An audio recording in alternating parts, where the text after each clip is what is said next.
តើអ្នកមានធ្លាប់ដឹងដែរឬទេថាជាង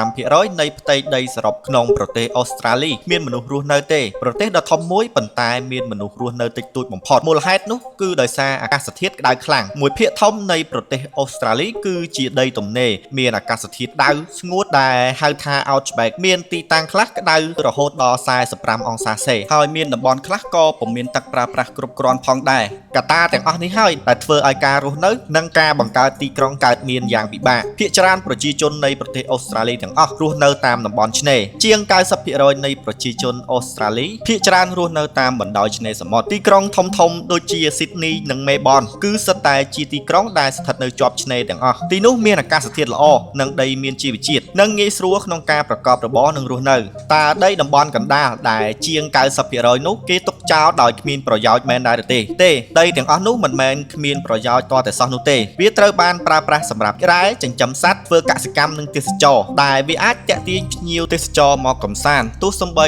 តំបន់នោះជាតំបន់ដែលពុំមានមនុស្សរស់នៅក៏ដោយសរុបរួមទោះបីជាប្រទេសអូស្ត្រាលីមានទំហំផ្ទៃដីធំពិតមែនប៉ុន្តែផ្ទៃដីដែលអាចរស់នៅនិងអាចប្រកបរបរចិញ្ចឹមជីវិតដោយភាពងាយស្រួលបានគឺមានតែតំបន់ជាប់ឆ្នេរសមុទ្រតែប៉ុណ្ណោះ